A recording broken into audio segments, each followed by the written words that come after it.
I started the Sea Fellows program with Brian Beal of the University of Maine at Machias because we saw a real need for a training program focused on applied marine science. We both really love undergraduate mentoring and teaching, and we have fantastic marine science and marine biology programs at Machias and at the University of Maine, and we saw opportunities to bring those programs together and involve other students engaged in marine science and applied marine work throughout the state. This summer I spent it here at the Darling Center studying the eastern oyster, and I was looking at their feeding activity for the different size classes.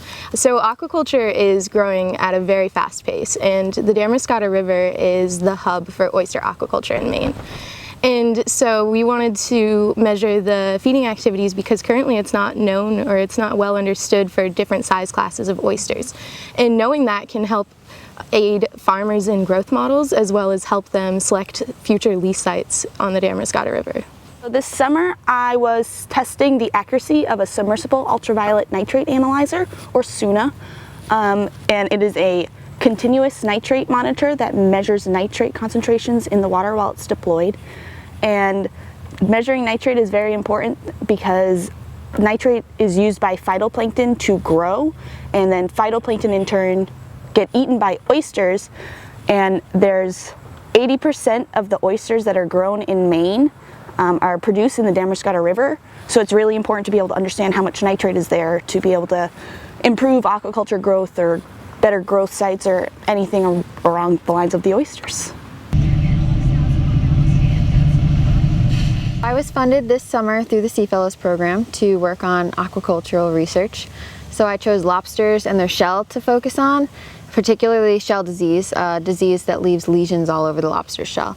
So we're working to graphically model small sections of the shell in hopes that we can discover how the pathogen actually infiltrates, and for maybe other researchers to build on that. And this is really important because lobsters contribute over $1 billion to Maine's economy every year. This summer, I've been working with the American lobster trying to quantify the relationship between blood protein levels and shell hardness over time.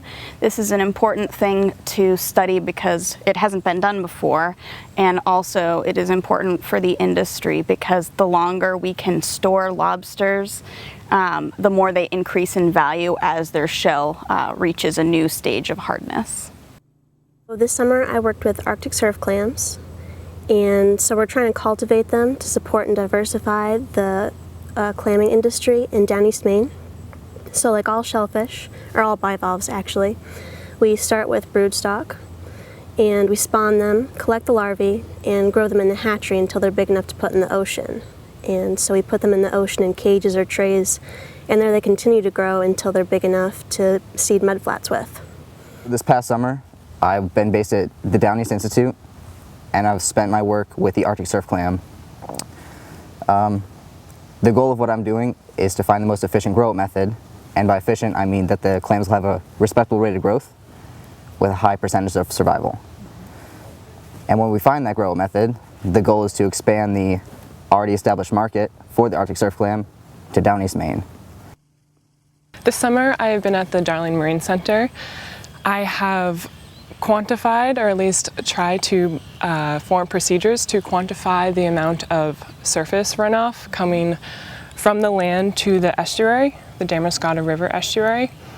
And this is working to fill a long-standing gap of knowledge in how we understand watersheds and surface flow. And it's important for responding to land use and climate changes. We can form management plans based upon this knowledge.